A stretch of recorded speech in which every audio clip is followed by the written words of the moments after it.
ورنہ ہندوستان کے اندر خطابت بھی صرف مزدوری ہے، اس سے زیادہ کچھ نہیں۔ کیا کروں عزیزان گرامی، اس سے زیادہ بہرحال بات اس سے آگے زیادہ نہ بڑھ جائے۔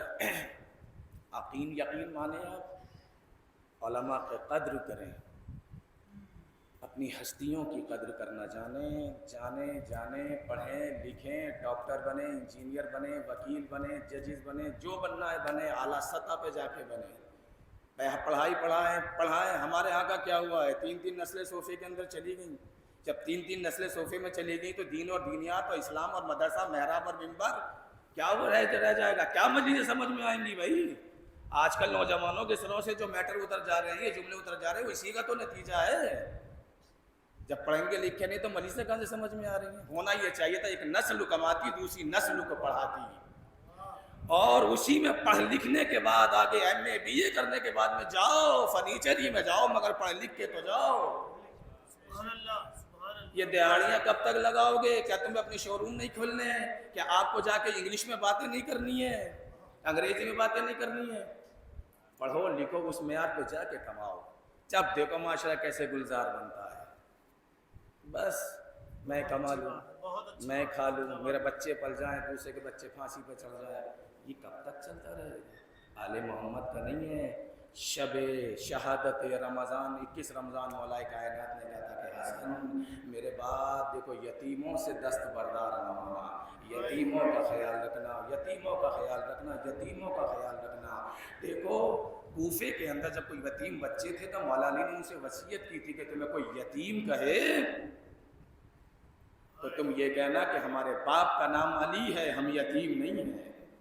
ایسا یتیم پرور علی کی شہادت کے بعد جب لوگوں کے گھروں میں چولہے نہیں جلے اور بچے بھوکے پیاسے گھروں سے بے تحاشا دروازے کھول کے بھاگے، جب پتہ چلا کہ وہ کریم علی تھا جو رات کو ہمارے دروازوں پہ روٹیاں رکھ کے جاتا تھا، جو ہمارے گھر کے اوپر کھانے پہنچا کے جاتا تھا۔ اللہ اکبر، یتیم پروری کا خیال کریں، یتیم پروری کا خیال کریں، خدا کے واسطے مظلوموں کی حمایت میں کھڑے ہوں، ظالموں کے خلاف محاذ پر کھڑے ہو جائیں۔ یہ علی کی وصیتوں میں سے آخری وصیت ہے۔ روایت بتاتی یہ ہے کہ مولا جب شب شہادت آئی ہے، جب شب شہادت آئی ہے نا مولا علی کی، تو مولا علی کے باہر دروازے پر حجر بن عدی اور مولا کے چاہنے والے کھڑے تھے، وہی حجر بن عدی جن کے داعش والوں نے IS والوں نے قبر اکھاڑ کے پھینک دی تھی، وہی حجر بن عدی رات کا ایک حصہ ڈھل چکا تھا۔ مولا نے اندر بلایا، قنات لگا دی گئی، قنات کے پیچھے علی کی بیٹیاں، قنات کے باہر علی کے چاہنے والے، انشاءاللہ روتے ہوئے اٹھیں گے آپ، عید بھی تو آ رہی ہے نا، مولا کو پرسہ دینا ہے۔ تاریخ بتاتی ہے کہ ایک مرتبہ حجر آئے، پڑھانے کے بعد بیٹھ گئے، وقت زیادہ ہو گیا، میں 40 منٹ پڑھنے کے لیے بیٹھا تھا، معافی چاہتا ہوں آپ حضرات سے، مجھے معاف کر دینا، روایت پوری کرنے دیجیے۔ حجر بن عدی آ کے بیٹھے اور حجر بن عدی نے مولا کا مرثیہ سنایا، کہا کہ مولا میں نے آپ کا مرثیہ کہا ہے، آپ کی چیخیں نکل جانی چاہیے تھی، آپ وہاں تک پہنچ ہی نہیں پائے، مرثیہ بعد شہادت لکھا جاتا ہے نا۔ حجر بن عدی زندگی میں مولا کا مرثیہ سنا رہے ہیں، مولا نے مرثیہ سنا، اور مرثیہ سننے کے بعد میں کہا حجر اللہ تمہیں اس کی جزائے خیر دے، کہا کہ مولا میں نے دوسرا مرثیہ لکھا ہے، دوسرا مرثیہ سنایا، جب 3 مرثیے متواتر سنائے تو امام نے کہا کہ حجر اس محبت میں، ہماری محبت میں تمہیں قتل کیا جائے گا۔ حجر بن عدی نے شکر کا سجدہ ادا کیا کہ مولا اس سے اچھی موت کیا ہوگی جو علی کی محبت میں موت آئے۔ تاریخ بتاتی یہ ہے کہ ایک مرتبہ جب مولا نے کہا کہ میرے چاہنے والوں اب آخری حصہ رہ گیا ہے، میں اپنی بیٹیوں سے کچھ راز و نیاز کرنا چاہتا ہوں، جاؤ خدا حافظ و ناصر، دیکھو میرے چاہنے والوں علی سے قیامت کے دن ملاقات ہوگی۔ علی کا یہ جملہ نکلنا تھا زبان سے کہ خیمے کے قنات کے پیچھے سے بچیوں کے رونے کی آواز، علی نے ایک مرتبہ چاہنے والوں کو روک کے کہا کہ دیکھو آج سن 40 ہجری ہے تو میری بیٹیاں کوفے میں ہیں، ارے ایک بار یہ 61 ہجری میں لوٹ کے آئیں گی، تم میں سے کوئی زندہ ہو تو انہیں چادریں دے دینا۔ اللہ اکبر، میری بچیوں کا خیال رکھنا، تاریخ بتاتی یہ ہے کہ ایک مرتبہ عزت طلاق ہٹی، علی کی بیٹیاں آگے بڑھی، زینب نے بابا کے گردن میں باہیں ڈال دی، ام کلثوم نے سینے پہ سر رکھ دیا، حسن و حسین بابا سے لپٹ گئے۔ ایک مرتبہ جناب ام البنین آگے بڑھی۔ یہ تمام روایتیں آپ سنتے رہتے ہیں، یقیناً آپ نے سنی ہوگی۔ روایتیں بتاتی یہ ہے کہ زینب کو بلایا اور بلانے کے بعد میں ایک صندوق منگایا جس میں سے ایک چادر نکالی، زینب کے سر پہ ڈالی اور کہا کہ بیٹی ذرا میرے قریب آ جاؤ۔ زینب قریب آئی، کہا کہ اور قریب آؤ۔ زینب تھوڑا اور قریب آئی، اتنی قریب آئی کہ علی کے لب اور زینب کے بازو مل گئے۔ علی نے زینب کے بازوؤں کو چومنا شروع کیا۔ زینب نے بڑی حیرت سے پوچھا بابا اس سے پہلے تو کبھی اتنی محبت سے پیش آتے، محبت نہ کرتے دیکھا۔ کہا کہ بیٹی جو علی کی نگاہیں دیکھ رہی ہے ایک دن یہی بازو ہوگا، ریسمان ظلم ہوگی۔ اللہ اکبر، مجلس تمام ہو رہی ہے۔ کہا کہ بابا میرا عباس جیسا بھائی ہے۔ کہا کہ زینب یہ سب بعد شہادت ہوگا۔ ایک مرتبہ علی نے وصیت کرنے کے بعد میں بیٹی سے وعدے لینا شروع کی، انشاءاللہ یہی مجلس تمام ہو جائے گی۔ کہا کہ زینب میں تم سے کچھ وعدے لینا چاہتا ہوں۔ کہا کہ بابا فرمائیے۔ کہا کہ بیٹی دیکھو میرے پاس زمانہ ہے، کروٹیں بدلنے والا ہے، دیکھو علی اکبر شہید ہوگا، اس کے برچھی لگے گی، بیٹا مجھ سے وعدہ کرو تم کربلا میں رہو گی، صبر کرو گی، بد دعا تو نہ کرو گی۔ کہا کہ اچھا بابا میں صبر کروں گی، بد دعا نہ کروں گی۔ کہا کہ قاسم کا بدن کربلا کی ریگزار میں بکھر جائے گا۔ کہا کہ بیٹا سے صبر کرو گی، بد دعا تو نہ کرو گی۔ علی اصغر کا گلا چھیدا جائے گا، عباس کے بازو قلم ہوں گے۔ کہا کہ بابا میں صبر کروں گی۔ روایت یہ بتاتی ہے کہ ہر بات میں علی کی بیٹی نے کہا کہ میں صبر کروں گی۔ ایک مرتبہ علی کی آنکھیں بند ہونے لگی، زینب نے بابا کا شانہ ہلایا، کہا کہ بابا سارے وعدے مجھ سے لے لیے، آپ بھی تو وعدہ کیجئے۔ کہا کہ بیٹی تم کیا وعدہ لینا چاہتی ہو؟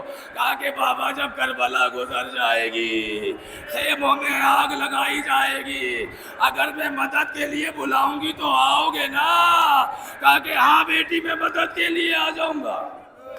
اللہ اکبر، 40 ہجری گزر گئی، 61 ہجری آئی، کربلا ہو گئی، علی اکبر شہید ہو گئے، عباس کے بازو قلم، قاسم کا بدن ٹکڑے ہو گیا، مگر ہر شہید پر زینب نے صبر کیا، بابا کو مدد کے لیے نہیں بلایا۔ تاریخ گواہ ہے یہ کہ زینب پہ قیامتیں گزر گئی مگر زینب نے بابا کو نہیں بلایا۔ شاید علی سے انتظار میں ہو کہ کب زینب مجھے مدد کے لیے بلائے اور کب میں آؤں۔ تاریخ بتاتی ہے جب خیموں میں آگ لگ چکی اور علی کی بیٹی نے بابا کو مدد کے لیے نہیں بلایا، رات کا سناٹا بڑھا، ایک سوال پیدا ہوا، زینب نے سمجھا کہ شاید یہ کوئی فوج ہے جو لوٹنے کے لیے آ رہی ہے۔ کہا کہ دیکھو ہمارے چھوٹے چھوٹے بچے ابھی سوئے ہیں، اگر لوٹنے کا ارادہ ہے تو صبح میں آنا۔ مگر وہ سوار نہ رکا، بڑی تیزی سے آگے بڑھا، علی کی بیٹی نے لجام فرش پہ ہاتھ ڈال دیا، کہا کہ ارے عباس کی بہن، علی کی بیٹی تجھ سے خطاب کر رہی ہے، تو ہے کہ بڑھتا چلا رہا ہے۔ ایک مرتبہ آنے والے نے نقاب الٹ دی، کہا کہ زینب نے تیرا بابا تیرے صبر پہ علی کا سلام، ارے صبح سے انتظار کر رہا تھا کہ کب تو مجھے مدد کے لیے بلائے، مگر تو نے نہ بلایا تو میں خود آ گیا۔ زینب نے بڑھ کے گردن میں باہیں ڈال دی، بابا بھیا مارا گیا، خیموں میں آگ لگا دی گئی، ہمیں اسیر کر لیا گیا۔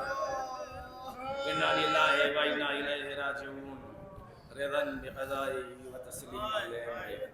آپ حضرات سے آخر میں التماس ہے کہ مرتبہ سورہ حمدی مرتبہ سورہ اخلاص کی تلاوت فرما کر مولانا محمود جعفر ابن مولانا ظہیر عباس صاحب قبلہ مرحوم کی روح سال کریں۔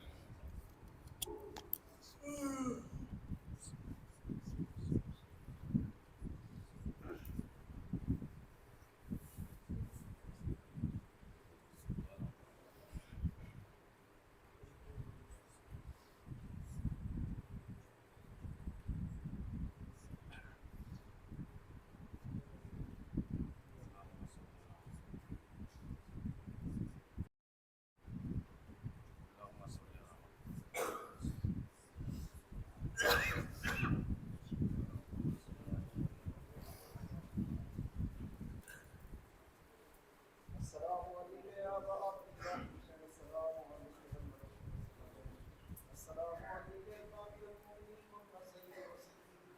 السلام علیکم ورحمۃ اللہ وبرکاتہ.